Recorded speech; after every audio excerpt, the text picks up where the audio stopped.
A lot of people have been asking me this very important question: how to listen to Indian classical music. For some of you, this might sound a little strange because let me tell you this: as an audience, as a lay rasika, the way we listen to music is very different. We listen to a piece of music or an artist we love or the genre that we really like listening to or conditioned to listening to from our childhood. And the way the music impacts us, we feel happy, we feel sad, we feel moved, and you're just drawn by the music, by its either by its simplicity or by its soulfulness. Whereas being a student of Indian classical music and listening to the classical music art form is very, very different. And it involves a lot of, I would say, analysis while you're listening to the music, because most of the times you're listening to learn. So it's a lot different from the way a lay audience perceives the same piece of music. So I thought I would share with all of you how I generally listen to Indian classical music. All of that I'm going to be sharing with you now is purely out of personal experience and from my own learning. So basically, this is going to be in two parts. The first part, I'm going to deal with how I generally listen to the South Indian classical form or Carnatic music. And the second part is going to be how I listen and learn Hindustani classical music or the North Indian classical music. So coming over to Carnatic music, generally I prefer listening to live concerts over those pre-recorded albums, only for the reason of the spontaneity that you can listen to in live performances, because there's some kind of a magic that happens in live performances.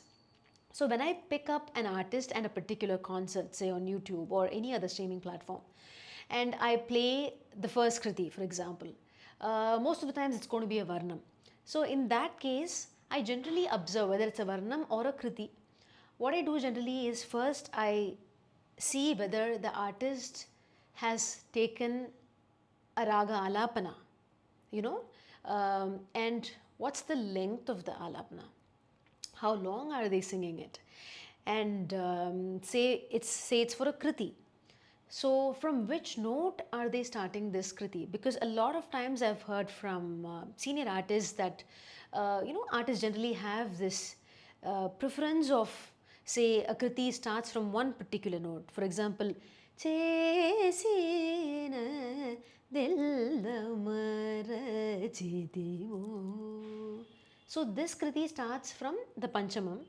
So even my guru says, and I've also heard it from other senior artists, that generally they kind of start the ragam from panchamam, or do a little bit of improvisation around panchamam and then improvise, or enlarge the raga alapana.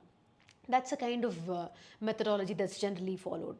And the temperament of the raga alapana, are they really taking just like flashes of the raga right at the start? Are they doing like a outline of the raga and then going deeper into every note, or are they starting with a shadjamam and then slowly developing note after note? So these are some things that I pay attention to. And third thing is the pauses between phrases when they're singing raga alapana. Is it like a comfortable pause where you're able to realize the silence, or is it like cascading? The singer takes, or the instrument player, the violinist follows. So is it like a river flowing, cascading basically? So look at the gaps between the phrases. This is another thing that I notice. And following this would be the kriti. So when I start listening to a kriti, I pay attention firstly to the kala pramanam, or the pace of the kriti in which the artist is starting. So here again, a lot of times, I'm just so awed by the pace, whether it's highly fastly paced, or is it like a really slow paced rendition of the same kriti. Whenever I'm so in admiration of the speed in which the artist has taken, I generally make a note of the number, because when I use a metronome, I can make a note of the number. So I make a note of the number and try and sing it in that pace. Again, here is a major disclaimer: the same pace might not work well for every voice, for every singer. Because the way a particular sangati or an improvisation sounds in one particular voice, it might sound great, but if I try and do the same sangati in my voice, it might sound different. So I experiment with that, try in the same speed and then maybe slow it down or increase the speed and try, and you naturally fall at a place where you're most comfortable with. But I think it's very essential to be aware of the speed in which artists generally take, like, say, a particular kriti. That's another thing that I notice for. And of course, the sangatis. Sometimes, I listen to a song that I already know and I really like a sangati that's being sung by an artist, and then I immediately make a note of that, practice it a couple of times, and make sure I incorporate it in my version. That's another thing that I do. Moving over, we have something called the neraval, or where we take a particular line of the sahityam, do our own improvisations on that, and then take the original tune with the lyric back every time, every circle, basically. So that's the neraval. Here again, I notice which line the artist has picked up for the neraval. One is, of course, whether is it the note is convenient for us to do the improvisation and come back and take the particular line. That is one thing that I notice. And most importantly, I notice, or I check the meaning of the line. And I personally really like to take nervals at lines where the meaning of the line really resonates with my personal beliefs or my ideologies. So that is something that I'm really fascinated with. So I always look up for that. And third thing is, I personally prefer to choose lines for neraval with lesser number of words, only because it gives us more space to do a lot of improvisation in akaram. So the flow is far better as you're weaving the raga with the words. It's much easier, or it's, at least to me, it sounds much nicer when you have lesser number of words and take that particular line to do your neraval. And then comes the swaram. Again, swaram, I notice whether the singer or the instrument player has taken the swaram at the same point in which they've taken the neraval, or have they shifted the place to take the swarams, the kalpana swarams.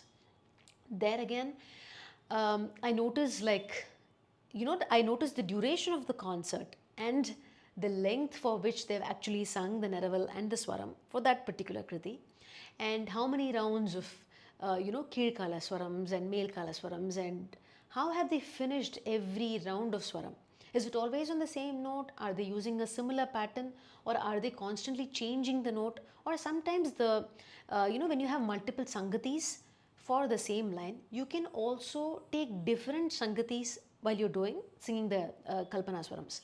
So is it like the first round I'm singing with the first sangati of that line, second round with the second sangati? Are they changing it that way, or is it always the constant tune for the line and they're just varying the ending note? Like, for example, gama pani ma, pama gama re sari gama, gama pani sari pama pani.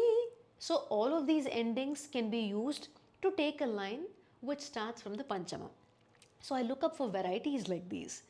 And when it comes to listening to a concert, I definitely take a look at the concert list and how the concert has been planned, and even the endings. How are they ending every kriti? Like, how is the pallavi being ended, the anupallavi, charanam? So I really think that artists pay so much attention to these things that sometimes we might take them for granted, but no, a lot of work has gone behind, a lot of homework has gone behind in executing this on stage.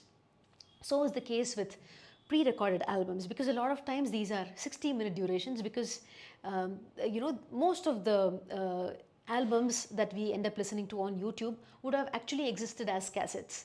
So these are either 60-minute or 90-minute cassettes. So to see how they are bringing the essence of the raga within such a short frame of time, like 2 minutes, 2.5 minutes of alapana, but the gist of it, the aura of the raga is so beautiful. So I pay attention to these things, and I thought I should share them with all of you, because the students of music, I'm sure, would benefit, take points from my experience. Maybe here and there it's going to help you. So I thought I should share this with you. And the next part is going to be on how I listen to Hindustani Shastriya Sangeet.